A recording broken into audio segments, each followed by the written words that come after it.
Va ora in onda il garage dell'Alfista, l'unica radiovisione dal cuore sportivo. Alla guida Antonino Danna.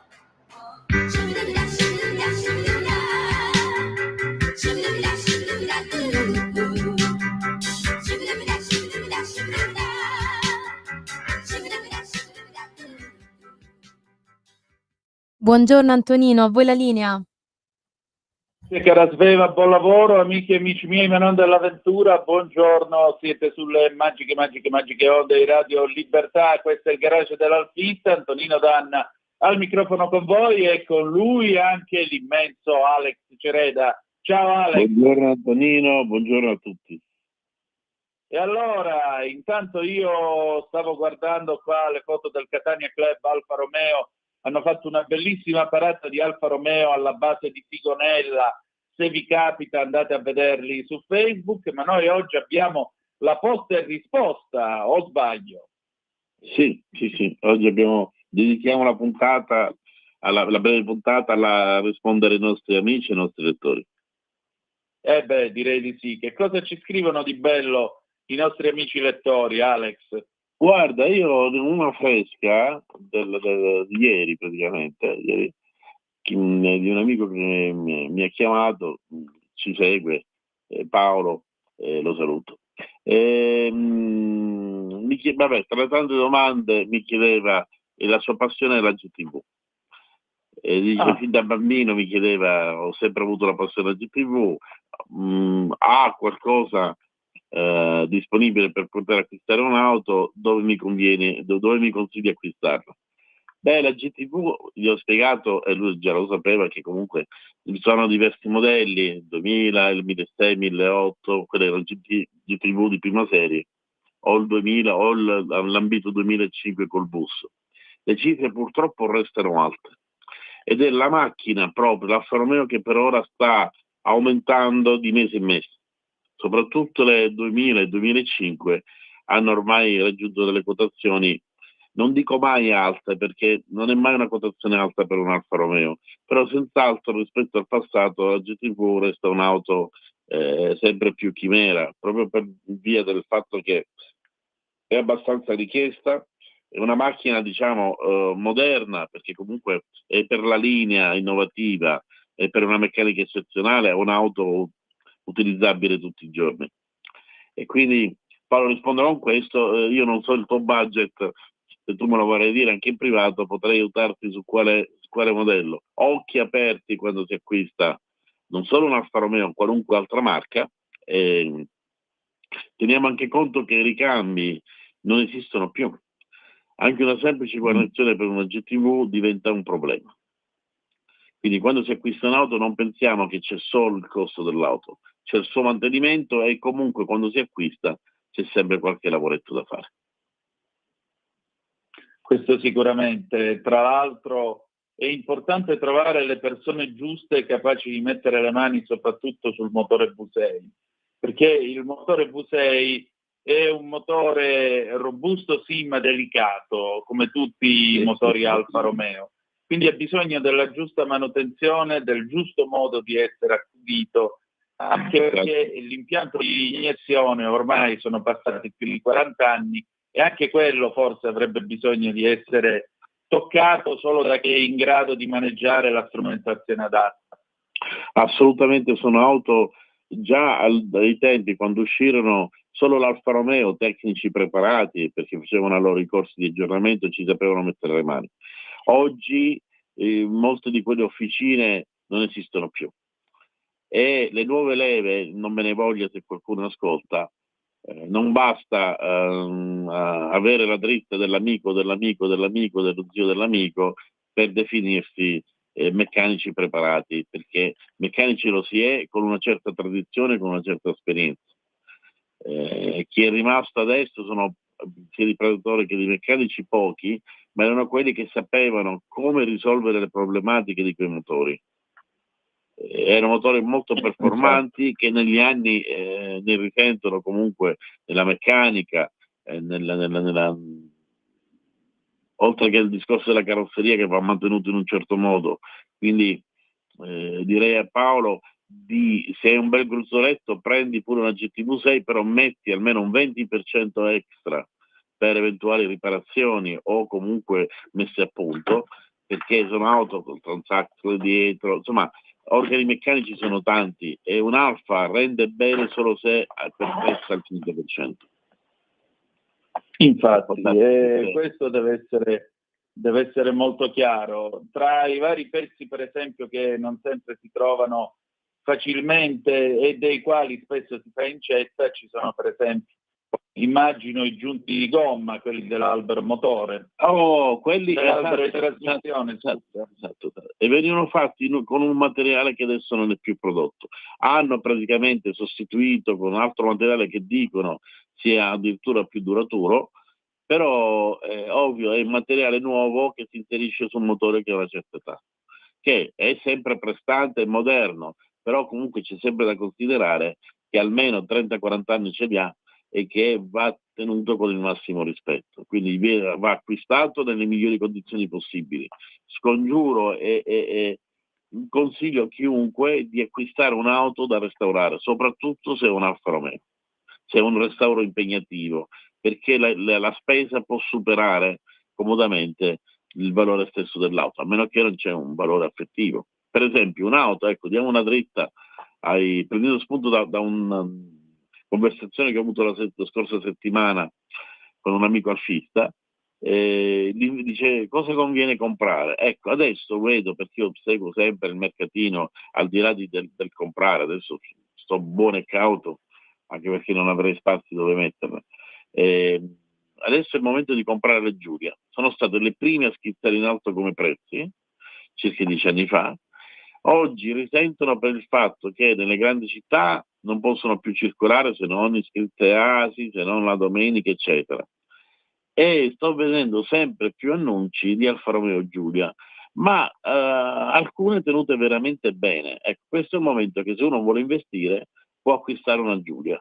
I prezzi sono rispetto alla GTV anche di un terzo, che pensiamo che adesso c'è chi chiede 50.000 euro, 40.000, 45.000 euro per una GTV 2005, che poi lì è esaminata con la lente di ingrandimento, bisogna vedere se veramente vale quella cifra. Non discuto perché io amo l'Alfa Romeo e comunque per me non avrebbe prezzo, però oggi con 15.000 euro riesci a portarti 12, 13, un ottimo Giulia, una macchina perfettamente marciante tenuta in garage che magari tolgono perché non possono circolare o perché comunque passata la mania dell'auto d'epoca la rivendono. Non dico da appassionato, ma esistono molte persone, anche di mia conoscenza, che acquistano l'oggetto perché è vintage e quindi a loro piace avere l'oggetto del momento, perché un vero alfista difficilmente si dista della sua auto, però molti li hanno acquistate per il gusto di dire ho un Alfa Romeo in garage. Tipico esempio, non so se ne parlavo con te l'altra volta, di un tizio che ha una GT, mi pare, GTV prima serie, totalmente marcia, cioè irrecuperabile. Alla risposta perché l'avesse comprata e non ha voluto dire neanche il prezzo, ha detto voglio avere un Alfa Romeo in garage. Ovvio che quell'auto non potrà mai portarla per strada, avrà solo l'identità dell'Alfa Romeo in un garage e avrà speso i suoi soldi, tanti o pochi, in un mezzo che ben difficilmente sarà riportato alle condizioni originali. Ecco, quindi siccome spesso le domande che mi fanno sono quasi sempre del tipo cosa compro, cosa acquisto, ecco, voglio darvi una dritta. Vedo annunci molto interessanti, se avete un buon budget, poco sopra i 10.000 euro, oggi si fanno buoni affari. Esatto, mi sembra anche un buon suggerimento. Senti, naturalmente è chiaro che c'è quello che la compra perché deve speculare, c'è quello che la compra perché ha la passione. Esatto. Io naturalmente farei prevalere la passione sull'idea del valore economico. Poi il valore economico, per carità, lo teniamo anche buono, che non si sa mai nella vita. Certo. Però è chiaro che c'è anche chi invece ci specula volutamente e poi lo vedi arrivare magari a qualche raduno, t'avvicina.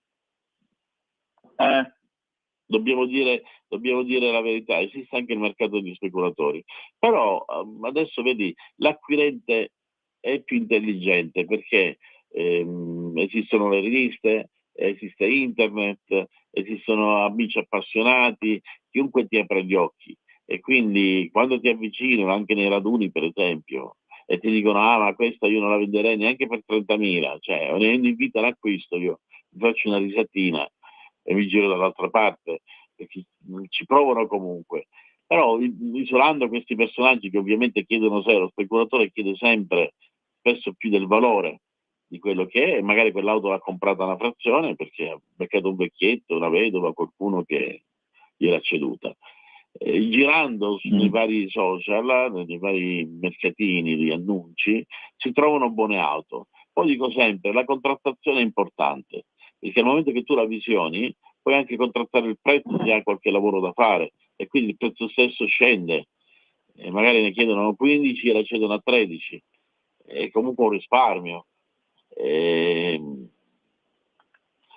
Chi desidera un Alfa adesso dico guarda l'Alfa che più ha rapporto qualità-prezzo è proprio la Giulia, perché purtroppo le Scalino, le GT, GTV speriamo che si fermino o comunque scendano un pochino, perché il mercato sale come fu per le Porsche anni fa, che salirono a prezzi incredibili.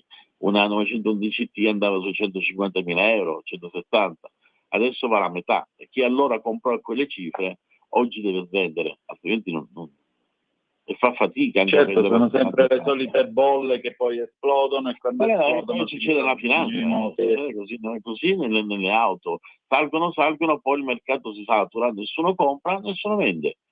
Vedi il mercato delle Scalino? Nessuno vende, sono sempre gli stessi annunci, nessuno compra. Non perché non c'è rivale, ma quando ti chiedono 60.000 euro, ragazzi, per una macchina che per carità io se fossi sicuro che a tutti gli ammirati di fabbrica con veramente pochi chilometri forse potrei farci un pensierino a poterlo fare, ma sono auto che comunque hanno avuto 20 proprietari, dell'ammirato originale ce n'è pochissimi, non sai il grado di restauro e la qualità del restauro perché sotto la vernice non si vede nulla e chiedono cifre altissime, bloccano il mercato completamente. E vale la legge del siccome l'ha fatto la mia amica al paese, l'amico mio, lo faccio anch'io, perché vedono e quella è l'intuizione, ma l'ha messo 50, la mia ne vale almeno 60, un altro legge 60 e pensa che a 70 la può vendere. Ho visto fino a 75.000 euro delle Scalino prima serie, belle auto, però totalmente fuori mercato. E sono un grande alfista, mi rendo conto che sono auto che per la bellezza che hanno, per la storia sono straordinarie, ma sono state prodotte in milioni di esemplari. Se pensi adesso che con quella cifra si può comprare una macchina di investimento che tipo una Ferrari, prendi anche una Mondial, vai di in un rivenditore con i soldi nella valigetta, 50.000 euro te la lascia. Ed è una macchina che comunque non è la Ferrari più ambita, può essere una forma di investimento. La stessa 328 che conosco, se hai 70-80 mila euro l'acquisti, ma la rendita, se proprio ci vuoi guadagnare o comunque non vuoi perdere nel tempo, è molto più elevata di un Alfa Romeo, di quel tipo di Alfa Romeo. Che poi io preferisco l'Alfa Romeo per tutta una questione di sentimenti, va bene, ma c'è un limite al prezzo. Quindi paghiamo quello che sia giusto, non alimentiamo un mercato di prezzi gonfiati, anche perché poi l'altra stangata sta nei ricambi, non ci stanno più ricambi, ovvero ci sono, ma stanno dentro magazzini di appassionati che hanno ripulito paesi interi di autoricambi per poi chiedere prezzi stellari, cioè 1.500 euro per una mascherina acquistata magari 50 euro. C'è un mercato di speculazione che poi va oltre e ritorneremo magari con una prossima trasmissione parlando proprio della speculazione ricambi, perché capisco che l'appassionato o il venditore fa magazzino e deve guadagnare, ma c'è un limite al guadagno. E comunque se tutti alzano i prezzi nessuno può comprare, il mercato abbandona. Oggi andare a comprare un motore, un 1.600, è impossibile, Vina Giulia. Chiedono cifre esose e sono motori o che tutti crepati o motori che hanno problemi al basamento perché comunque l'alluminio dopo 50-60 anni invecchia e comincia a perdere le sue caratteristiche e chiedono cifre folli. per rottami che hanno recuperato dai vecchi sfasci o da macchine abbandonate in campagna o da macchine che erano mezze sepolte. Bisogna dire anche la verità, c'è un mercato speculazione che va punito. Come si punisce? Non comprando, basta. Se tutti quanti non comprassero da questi personaggi, i prezzi scendono, perché se tu non hai modo di vendere, cosa fai? Scendi, abbassi il prezzo. Io capisco, ripeto, che i ricambi sono scarsi.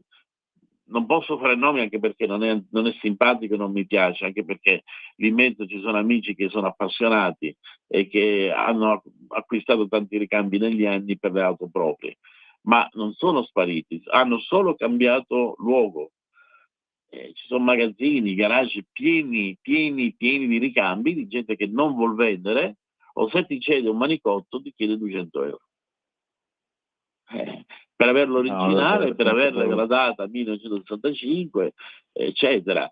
È una speculazione enorme. Bisogna tenere conto anche quando si compra l'auto d'epoca, perché l'auto d'epoca va mantenuta e ha una manutenzione maggiore di un'auto moderna, perché quei motori erano stati progettati per lavorare, hanno lavorato con oli minerali, e significa che hanno tolleranze meccaniche negli anni molto più ampie, vogliono essere un attimino curate. Sono quelle belle signore, quelle belle cinquantenni che vediamo in giro, o attrici, eccetera, ma che hanno bisogno spesso del lifting. E così sono le nostre Giulie, se le vogliamo sempre performanti e belle, hanno bisogno. Discorso a parte, chi prende una Giulia, mette un motore 2000 TS e fa sgommate, delle esibizioni da bullo in giro, quello è poi un altro discorso. Quello significa poi togliere memoria e storia all'auto per modernizzarla e divertirsi a distruggerla per le strade. Quello è un altro modo, secondo me, sbagliato di poter rovinare un'auto d'epoca con questi trapianti di motori moderni su strutture che comunque sono state progettate 60 anni fa per potenze inferiori. Insomma, oggi sono un po' polemico, però sono argomenti che mi stanno a cuore. E io stesso ho desistito da fare delle modifiche a una delle Giulia per mantenergli l'originalità, anche se andavo a modificare il motore con un motore della stessa epoca ma di cilindrata diversa. Bisogna anche rispettare la storia e di così. Allora, io devo chiudere, Alex, ma noi ci ritroviamo la prossima settimana. Ci sarà con noi l'amico Giugno e continueremo a parlare con Giugno per la seconda puntata. È un personaggio particolare e tuttora all'interno della C-Sport, ci parlerà della sua attività e dell'impegno sportivo nelle corse, delle nostre amate corse sia di auto d'epoca che quelle più recenti. Molto bene, grazie ancora, appuntamento con la prossima puntata la prossima settimana. Alex, sempre un signore, sempre in gambe, grazie ancora e noi ci ritroviamo lunedì. Grazie. Ci ritroviamo lunedì con Zoom alle 18:05 trattabili. The best is yet to come, non dimenticatevelo, il meglio deve ancora venire. Vi hanno parlato Alex Cerede e Antonino Danna. Buongiorno. Avete ascoltato il Garage